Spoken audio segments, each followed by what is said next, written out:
Eu nunca acreditei muito nessas histórias de lendas urbanas. Cresci ouvindo várias, desde a loira do banheiro até o tal do bicho-papão do interior, mas sempre encarei como exageros populares, coisas que os mais velhos contavam só para assustar criança. Eu era cético, debochado até o último mês de junho. Desde então, não consigo mais ouvir o som de uma quadrilha sem sentir um arrepio na espinha. Moro numa cidade pequena no interior de Minas, onde a festa junina ainda é levada a sério.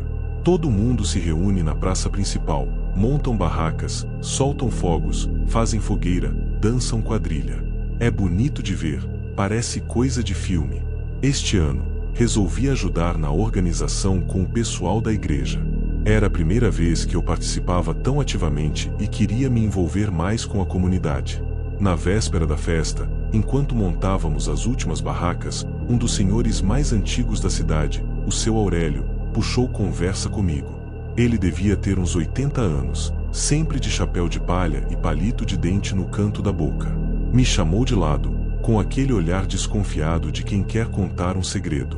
"Você acredita nessas histórias de festa que o povo conta?" Ele perguntou, olhando direto para a fogueira sendo montada. "Que histórias?" Perguntei. "Do homem da fogueira." Dei uma risadinha, achando que vinha alguma lenda besta. Mas o rosto dele ficou sério. Muito sério. "Isso acontece de tempos em tempos", continuou. "Quando a fogueira é grande demais. Quando o povo se empolga e exagera no tamanho, ele vem. Aparece no meio do fogo, como se tivesse nascido ali. Ninguém vê ele chegando, mas quem vê, não vive para contar." Eu ia retrucar, mas ele ergueu o dedo e falou com firmeza. "Eu vi. Em 1974, na festa do colégio antigo, 3 jovens sumiram naquela noite. Nunca mais se achou nada. Nem sapato, nem chapéu, nem os corpos. Pensei que fosse coisa da idade. Um devaneio. Mas algo na maneira como ele falou me deixou inquieto. Na noite da festa, tudo correu bem até por volta das 10. A fogueira, de fato, estava enorme. Tinha sido feita com toras de madeira grossa e alcançava fácil uns 3 metros de altura. A labareda estalava alto, e as faíscas voavam para o céu escuro. Crianças corriam com bandeirinhas, o som da sanfona tocava alto, o cheiro de milho assado e canjica enchia o ar. Eu estava perto da barraca do correio elegante quando ouvi a primeira gritaria. Um grupo de adolescentes, todos já meio alterados com quentão, apontava em direção à fogueira. No meio do fogo, juro por tudo que é mais sagrado, tinha uma silhueta. Uma figura agachada, como se estivesse crescendo do meio das chamas. Pensei que fosse alguma brincadeira, alguém fazendo graça. Mas aquilo não era humano. A coisa era alta, magra demais, com os membros compridos e tortos. Tinha a pele preta como carvão, mas com uma textura que parecia estar em brasa, como se ainda queimasse por dentro. E o rosto era o pior. Não tinha olhos visíveis, só 2 buracos fundos que fumegavam, e um sorriso largo, antinatural, como se a boca tivesse sido rasgada até as orelhas. Ele se mexia como se tivesse articulações demais, com um gingado estranho, dançando fora do ritmo da quadrilha. As pessoas começaram a se afastar da fogueira, mas muita gente achou que era algum efeito especial, um número artístico.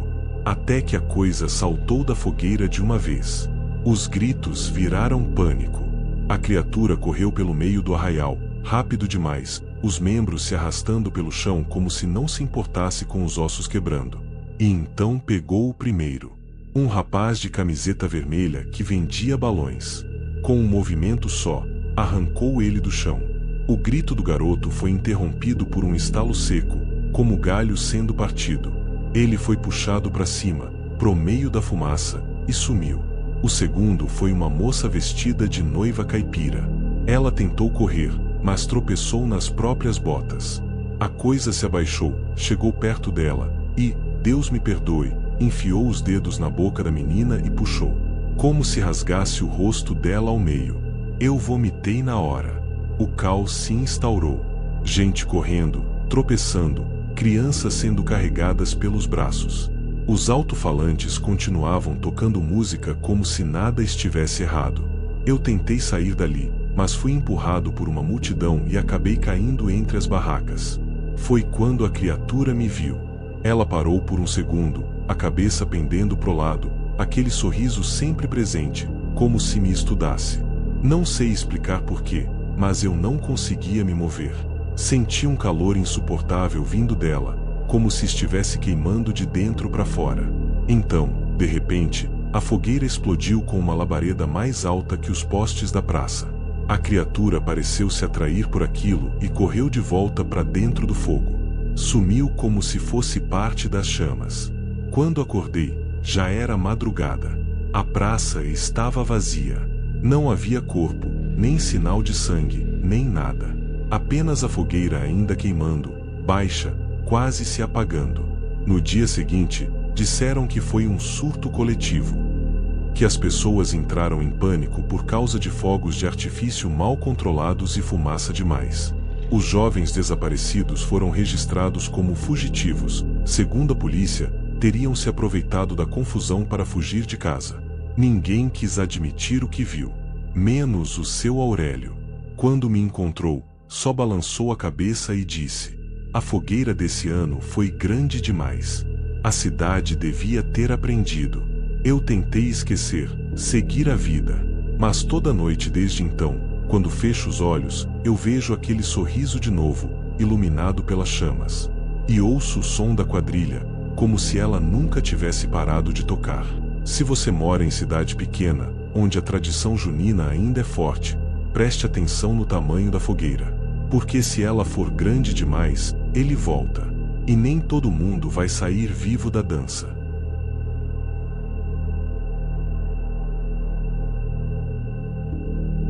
Dizem que toda cidade do interior tem pelo menos uma lenda que envolve festa junina. Um caso estranho, uma morte mal explicada, uma aparição na noite de São João. Aqui não é diferente. Só que a nossa história nunca virou piada de roda de fogueira. Quem conhece, evita até falar alto sobre isso. E quem viu com os próprios olhos, geralmente não tem coragem de contar. Eu demorei 7 anos para ter coragem de escrever esse relato. Mas já acordei suando frio demais, já vi balões apagados pendurados no teto do meu quarto sem explicação, já ouvi aquela maldita marcha de quadrilha no meio da madrugada, mesmo com a casa toda desligada. Se é para ficar louco, que seja contando tudo. Talvez alguém acredite. Talvez alguém evite o que eu não evitei. Isso foi em 2017, na cidade onde cresci, São Bartolomeu, no interior de Goiás. Um lugar pacato, com menos de 10 mil habitantes, mas onde as festas juninas eram levadas muito a sério. Todo mundo ajudava, a igreja, o colégio, os mercados, a rádio local. Era um mês inteiro de enfeites, quitandas e promessas de casamento. A lenda da noiva do balão já era comentada entre os adolescentes, principalmente nas semanas de festa. Mas ninguém falava como se fosse verdade. Diziam que, décadas atrás, uma moça chamada Doralice foi deixada no altar durante uma quadrilha. O noivo dela, covarde, fugiu da cidade na véspera do casamento encenado. Com vergonha, Doralice sumiu. Mas a história contava que, no final da festa, ela foi vista subindo pela estrutura dos balões de papel presos às árvores da praça, vestida ainda de noiva, rindo e chorando ao mesmo tempo. Minutos depois, seu corpo foi encontrado enroscado em fios de luz, pendurado, como um enfeite macabro. Dizem que desde então, todo ano, uma noiva aparece nas festas juninas. Ninguém vê ela chegando, mas alguém sempre diz ter visto uma moça vestida de branco no meio da multidão, dançando devagar. E, quando isso acontece, algum casal se separa tragicamente. Uma noiva é deixada, ou um noivo desaparece, ou alguém morre. Mas como eu disse, tudo era contado como brincadeira. Até o ano em que foi a minha vez. Eu namorava a Isadora fazia quase 2 anos. Tínhamos 19. Íamos participar da quadrilha principal da noite, aqueles casamentos encenados com roupa de caipira e tudo mais. Ela ia de noiva. A família toda estava empolgada. Era meio que uma forma simbólica de aprovar o casal. Na hora da dança, tudo começou como previsto. As músicas típicas, as vozes animadas no microfone, os gritos de "olha a cobra" e risadas. Isadora estava linda. O vestido era simples, branco com rendas, com uma tiara de flor na cabeça. As luzes coloridas da praça refletiam no tecido, e os balões balançavam com o vento. Na terceira música, percebi uma coisa errada. No canto da quadra, entre duas barracas fechadas, havia outra mulher de vestido branco. Mas o dela era mais antigo. Era um branco envelhecido, encardido. A saia parecia gasta, e o véu cobria quase o rosto inteiro. Fiquei olhando, curioso, achando que era alguma encenação surpresa. Foi quando ela me encarou. Mesmo com o véu, eu vi. O rosto dela não combinava com o corpo. Era velho. A pele esticada, o sorriso rígido demais, como se tivesse sido costurado. Os olhos não piscavam. Ela não fazia parte do evento. Aquilo era outra coisa. Me afastei da dança, hesitante. Fui na direção dela. Mas quando me aproximei, a mulher sumiu. Como se tivesse se dissolvido no ar. Achei que fosse cansaço, calor demais, ou bebida. Voltei para a dança. Isadora me perguntou por que eu saí, e eu inventei que vi um cachorro solto. Mas a sensação não passou. Durante toda a quadrilha, tive a impressão de que ela, a noiva do balão, estava por perto. Como se observasse tudo com uma calma horrível. O pior foi o cheiro. Um fedor de coisa queimada, doce demais, parecido com balão de papel chamuscado. Depois da dança, Isadora e eu fomos dar uma volta pelas barracas. O pessoal ria, comia bolo de fubá, brincava na pescaria. Estava tudo normal, até que ela me puxou e disse: "Você viu aquilo?" "O quê?" "No alto da árvore, ali." Olhei. E lá estava. Um balão branco, de papel, muito maior que os outros. Só que estava apagado. Não tinha vela dentro. Apenas pendurado, girando lentamente com o vento. E no topo dele, pendurada como uma marionete, havia uma figura. Um corpo. Vestido de noiva. Antes que eu dissesse qualquer coisa, o balão começou a descer. Mas não flutuando. Era como se estivesse sendo puxado por cordas invisíveis. Isadora apertou minha mão com força. "A gente tem que sair daqui", ela sussurrou. "Agora." Começamos a andar, mas a praça parecia maior. Quanto mais tentávamos sair, mais as pessoas passavam na frente, impedindo. As músicas pareciam mais lentas. Os rostos das pessoas estavam estranhos. Os olhos vidrados, sorrisos demais. E então, por um segundo, perdi a mão da Isadora. Ela não estava mais ao meu lado. Corri para todo lado. Gritei por ela. Fui até o palco, as barracas, até o fundo da igreja. Nada. Foi quando ouvi um barulho vindo da torre da matriz. Um estalo seco, seguido por algo deslizando. Subi as escadas correndo. Quando cheguei no alto, encontrei o véu da Isadora preso no parapeito. Mas não havia ninguém lá. Só um balão branco, muito próximo da torre, pendurado num fio de luz. Desci correndo. Pedi ajuda. Chamaram polícia, bombeiro, fizeram busca por dias. Nunca mais encontraram a Isadora. A única pista foi o véu. E o desenho queimado de um coração no chão da praça, com duas iniciais deformadas dentro dele. Desde então, nunca mais voltei para São Bartolomeu. Mas todo mês de junho, recebo pelo correio um envelope branco. Sem remetente. Dentro dele, sempre vem um pedaço de papel chamuscado com a imagem de um balão branco. Às vezes com algo rabiscado atrás. Um sim. Um não. Um até logo. Esse ano, recebi uma foto. Era eu e Isadora na quadrilha. Mas atrás de nós, havia outra mulher. Uma noiva que ninguém viu na época. Sorrindo largo. Sorrindo demais. Se você for dançar quadrilha este ano, preste atenção nos balões. Principalmente nos brancos. E nunca, nunca deixe a noiva sozinha.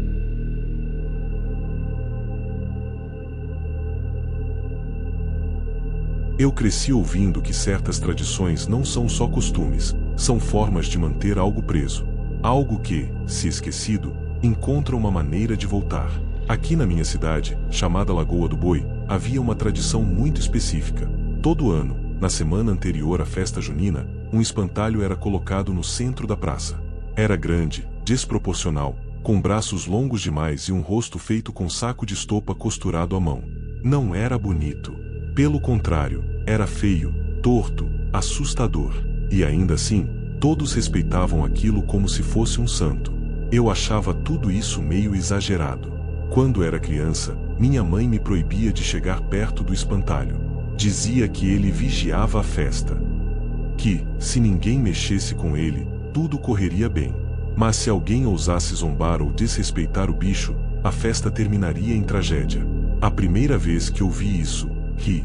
Ela só me lançou um olhar duro, daqueles que gelam o sangue, e completou: aquele boneco já enterrou muita gente. Com o tempo, fui crescendo, me afastando das superstições. Entrei na faculdade em outra cidade, me formei em engenharia e voltei para Lagoa do Boi em 2019, já com outra cabeça. Minha avó havia falecido, e herdei a casa dela, bem próxima à Praça Central. Justo naquele ano, o pessoal da prefeitura decidiu modernizar a festa junina. Nada de espantalho. Símbolo ultrapassado, diziam. Queriam algo mais instagramável, com luzes de LED e palhaços de balão. Eu ri junto. Achei certo. Mas naquela mesma noite em que anunciaram que o espantalho não seria montado, a cidade ficou sem luz. Não por 1 hora ou 2. Foram 3 dias no escuro. Nenhum gerador deu conta. O sinal de telefone sumiu. As lojas fecharam. A festa foi adiada. E aí começaram os sumiços. Na segunda noite sem energia, uma menina de 7 anos desapareceu no caminho de casa para a casa da avó. 3 quadras de distância. Testemunhas disseram que ela corria assustada, como se estivesse fugindo de alguém. A mãe jurou que ouviu batidas na porta, mas quando abriu, encontrou apenas um montinho de palha no batente. Na noite seguinte, foi a vez do padeiro. Sumiu dentro da própria padaria. A porta trancada por dentro. Tudo no lugar, exceto um rastro de terra vindo dos fundos até o balcão. E mais palha. Palha seca espalhada pelo chão. No 4º dia, o prefeito apareceu desesperado na rádio comunitária. Disse que a população precisava respeitar as raízes, que o espantalho seria montado novamente. E foi. Na calada da noite, sem anúncio, ele reapareceu no mesmo lugar de sempre, no centro da praça, cercado por cordas e uma faixa de pano escrita à mão. Ele olha por nós. O boneco parecia o mesmo de antes, mas mais grotesco. As mãos de madeira pareciam ter unhas afiadas. O saco de estopa estava manchado. E havia um cheiro estranho no ar, como carne crua deixada ao sol. Achei que era tudo encenação, para acalmar o povo. Até que eu vi com meus próprios olhos. A festa voltou ao normal, em aparência. As barracas foram montadas, os fogos voltaram, e a luz reapareceu como mágica. Mas o povo andava quieto. Evitava chegar perto do espantalho. Ninguém dançava quadrilha olhando para ele. Eu, já meio cético e curioso, resolvi chegar mais perto. Era madrugada, a praça estava vazia. Bebi umas cervejas, ri da ideia, e fui lá com uma lanterna. Ao me aproximar, senti um vento gelado bater, mesmo sem uma folha se mexer no resto da cidade. O espantalho parecia olhar diretamente para mim. Sei que não tinha olhos, só 2 círculos costurados de linha preta, mas era como se me encarasse. Fiz uma idiotice. Peguei um dos braços dele e levantei, como se estivesse dançando com um boneco. Bora dançar, seu filho de uma égua. Eu disse, rindo.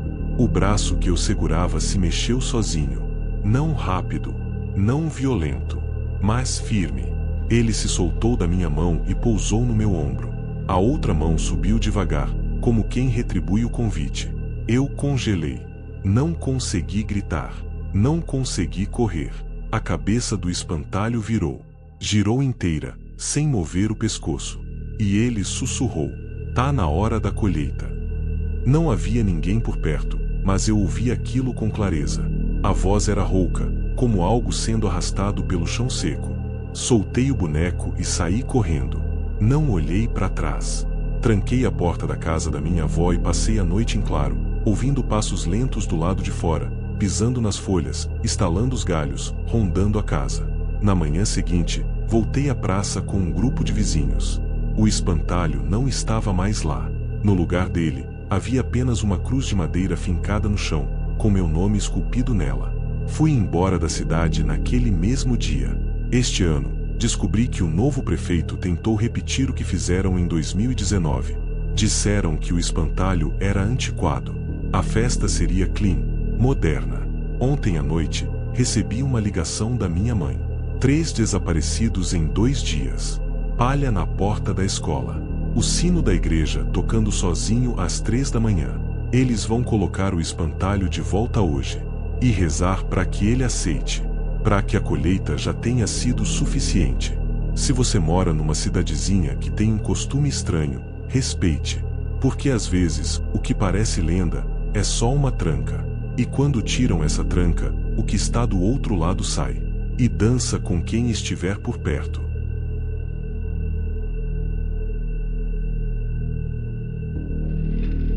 Na minha cidade, São Jerônimo das Almas, a festa junina sempre foi tratada com algo além de animação.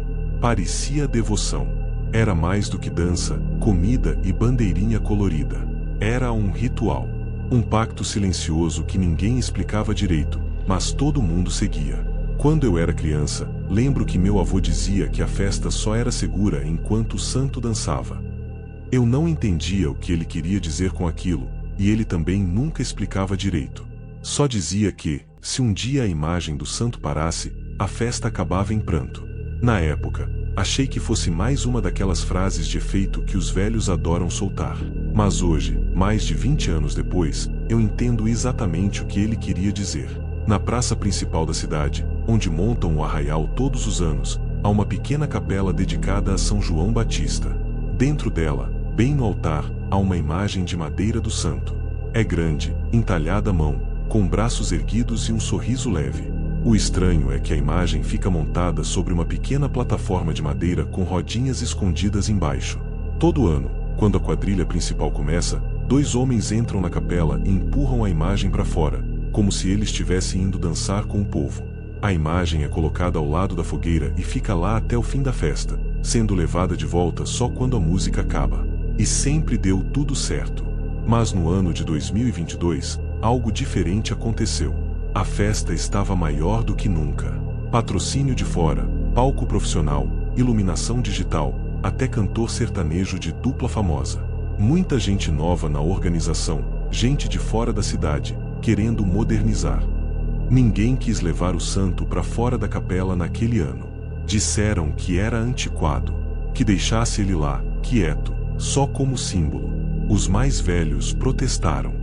Dona Carmen, uma das moradoras mais antigas, chegou a chorar na rádio local pedindo para manter a tradição. Mas ninguém quis ouvir. Eu mesmo, que ajudei durante anos na organização da festa, fui ignorado quando tentei intervir. A capela ficou fechada naquela noite. A imagem permaneceu trancada, pela primeira vez em décadas. A primeira coisa estranha aconteceu ainda cedo. A banda atrasou. Diziam que o carro que os trazia furou os 4 pneus de uma vez só. Nenhuma explicação plausível. Logo depois, o som começou a falhar. Microfone chiando, caixas queimando, tudo sem motivo aparente. E o céu estava limpo o dia todo, mas, pouco antes da fogueira ser acesa, nuvens carregadas apareceram de repente, como se surgissem do nada. Não choveu. Só relampejava. Mas o ar estava denso. Pesado. Mesmo assim, a festa continuou. O locutor tentava manter o povo animado. As barracas funcionavam normalmente. Crianças corriam com espigas de milho na mão. Parecia, superficialmente, uma festa junina qualquer. Até que chegou a hora da quadrilha. Quando o sanfoneiro tocou os primeiros acordes da música tradicional, aconteceu uma coisa que eu nunca vou esquecer. As luzes da praça piscaram e, por alguns segundos, tudo apagou. Escuridão total. O som morreu. A única coisa que permaneceu acesa foi a fogueira, que cresceu subitamente, como se alguém tivesse jogado gasolina. Labaredas altíssimas, estalando forte. E então, um grito. Veio de perto da capela. Era um menino. Gritava desesperado, apontando para dentro da pequena igreja. Corremos para ver o que era. A porta da capela estava entreaberta. E lá dentro, a imagem de São João havia caído do altar. Mas não parecia só caída. A madeira estava rachada em vários pontos. Os braços estavam virados para baixo. Os olhos, que sempre foram entalhados olhando para o alto, agora pareciam olhar direto para a entrada. E o sorriso tinha sumido. Não demorou muito para a confusão começar. Uma menina da quadrilha desmaiou no meio da dança. O noivo da encenação começou a gritar, dizendo que tinha alguém atrás dele, mas não havia ninguém. Outra moça começou a se debater como se estivesse sufocando, mesmo sem nada em volta do pescoço. Levaram todos para o posto médico montado ao lado da igreja, mas os sintomas eram inexplicáveis. Naquele mesmo momento, ouvimos barulhos vindos da mata atrás da praça. Galhos quebrando, passos. Primeiro pensamos em algum bicho, mas então as pessoas começaram a ver figuras. Figuras altas, finas, cobertas com panos de saco, como espantalhos. Mas eles se mexiam, cambaleavam entre as árvores, paravam, olhavam e voltavam a andar. Tinham olhos brilhantes e bocas costuradas. Ninguém sabia de onde tinham vindo. E a cada minuto que passava, mais deles apareciam. O povo correu em pânico. Vi gente sendo pisoteada, criança perdida no meio da multidão. Um rapaz escorregou e bateu com a cabeça na escadaria da capela. Quando o encontrei minutos depois, ele dizia sem parar: "Eles querem dançar. Eles querem dançar." E foi aí que entendi. Aquela tradição não era só simbólica. Era um ritual de contenção. A imagem do santo sendo levada até a festa era a permissão. O selo, o equilíbrio. Era ele dançando com o povo, abençoando a terra, a colheita, a comemoração. Se ele não fosse a festa, outros viriam. E vieram. Depois daquela noite, a cidade nunca mais foi a mesma. 3 pessoas desapareceram. 2 morreram pisoteadas. E outras 5 precisaram de internação por crise nervosa. A prefeitura abafou tudo. Disseram que foi uma pane elétrica somada a excesso de bebida. Nada foi investigado a fundo. No ano seguinte, voltaram a levar a imagem para fora da capela. Com medo. Sem entender totalmente, mas obedecendo. E, desde então, a festa segue sem incidentes. Mas quem viu aquela noite de 2022 nunca esquece. E se você ouvir a música da quadrilha começar e perceber que o santo ainda está dentro da capela, vá embora. Corra, porque se ele não dançar com a gente, outros dançarão. E esses não param até a última alma cair no chão.